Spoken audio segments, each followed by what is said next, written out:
Magandang umaga po sa inyong lahat at ganon din a blessed day, a blessed night to those who are joining us through this live streaming. Usually in the list of the 12 apostles, Simon and Jude rank number 10 and 11. In the gospel we have heard today, Simon is nicknamed Zealot, also called Simon of Cananaean in the gospel of in the account of Saint Matthew, who probably an adherent of that theocratic and messianic with that ideal of the Jewish people who fought vigorously against the Romans, their occupiers, and probably the authorities saw Jesus with distrust because of his association with a zealot like Simon. Jude is the apostle who is also called Thaddeus or Jude of James in the gospel today. And during the Last Supper, Jude asked Jesus why he manifested himself only to the disciples and not to the world. And Jesus responded saying, "If anyone loves me, he will keep my word, and my Father will love him, and we will come to him and make our home with him." Tradition claims that Jude wrote a letter which is, of course, attributed to him, the Epistle of Jude. But according to scholars, there are no authentic historical sources of the missionary activities of these saints. But popular tradition claims that these two apostles preached the gospel in Persia, where they were martyred. Probably this is also the reason why their feast is placed together in one day, like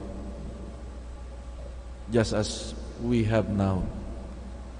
In the popular piety, Saint Jude is prayed to as the patron of lost cases, the saint of the last resort, as they would say. That's why we have a very popular shrine near Malacanang, the parish shrine of Saint Jude, being managed, run also by the Society of the Divine Word, or in other places too. Now, the one Saint Jude is the one you ask for help when all else fails. Maybe this is because his name reminds hearers of Judas Iscariot. That's why also we hear in the prayer that for so long a time, the name, the devotion to Saint Jude was neglected because of its association with the name of the traitor.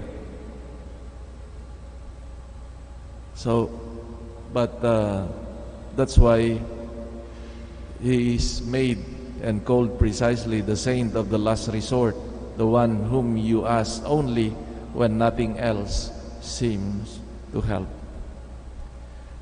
Simon and Jude are not very known or popular in the Gospels either. They did not have spectacular interventions like Peter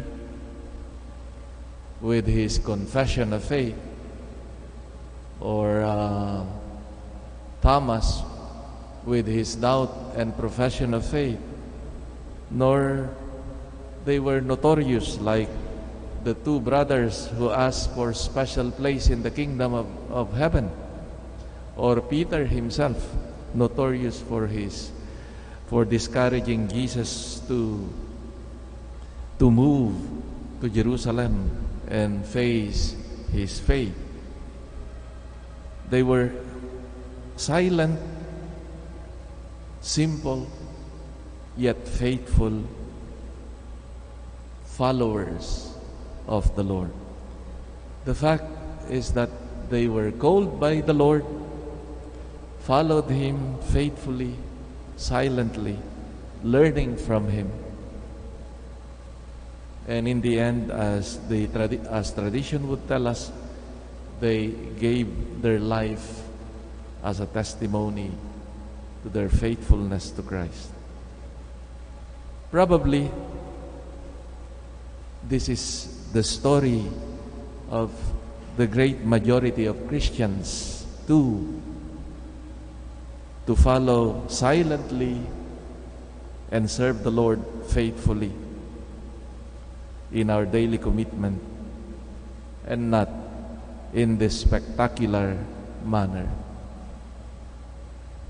We do not need to be working to be known, but really to be faithful followers of Christ. And we as Christians, maybe this is the challenge for all of us, that in the simplicity of life and testimony of our faith and faithfulness, may we grow in this spirit of these saints who were not so known, yet they were faithful until the end. May the Lord, through the intercession of these saints, especially Saint Jude, in our difficulties, especially in moments of despair, may we find consolation in him who lived faithfully his call, being an apostle of Christ. Saint Simon and Jude, pray for us.